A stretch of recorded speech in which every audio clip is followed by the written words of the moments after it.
విజయనగరం జిల్లా రాజాం నియోజకవర్గంలో మాజీ మంత్రి కొండ్రు మురళీమోహన్ సెప్టెంబర్ 1న ఎన్టీఆర్ భరోసా పెన్షన్లను 60 ఏళ్లు దాటిన వృద్ధులు, వికలాంగులు, వితంతువులకు ఇంటింటికి వెళ్లి పంపిణీ చేశారు. వృద్ధులు సంతోషంగా చంద్రబాబు నాయుడు పేద ప్రజలకు ఇచ్చే పక్షపాత రహిత సేవలు, 1000 రూపాయల పెన్షన్ పెంపు, ప్రతి నెలను 4000 రూపాయల చెల్లింపుతో వారి యోగక్షేమాన్ని కాపాడుతున్నారని అన్నారు. ఈ కార్యక్రమం 65 లక్షల మందికి 34,000 కోట్ల వ్యయమైంది. వికలాంగులకి వితంతువులకి ఇవ్వడం జరుగుతుంది. చాలా సంతోషంగా ఉన్నారు. ఎందుకంటే మరి కనీవిని ఎరగని విధంగా ఈరోజు వృద్ధా పెన్షన్ 4,000 రూపాయలు, అలాగే వితంతువులకి ఇవన్నీ చూసుకుంటే 15,000 రూపాయల వరకు కూడా ఇవ్వడం జరుగుతుంది. 65 లక్షల మందికి ఇప్పటికే ఇస్తున్నాం. 34,000 కోట్ల రూపాయలు గత సంవత్సరం ఇచ్చాం.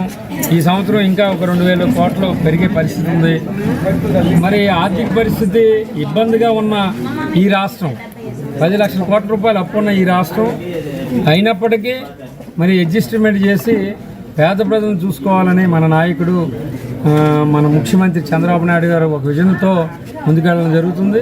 అందుకోసం ఈరోజు గ్రామాల్లో కానీ పట్టణాల్లో కానీ పేద ప్రజలు, అలాగే వృద్ధాప్య ఉన్న అందరూ కూడా చాలా సంతోషంగా ఉన్నారు. మరి అదేవిధంగా ఈరోజు చూసుకుంటే పక్క రాష్ట్రాల్లో 2,000 లోపే, మనం ఛత్తీస్గఢ్ చూసుకుంటే 400 రూపాయలు ఉన్నట్టుంది.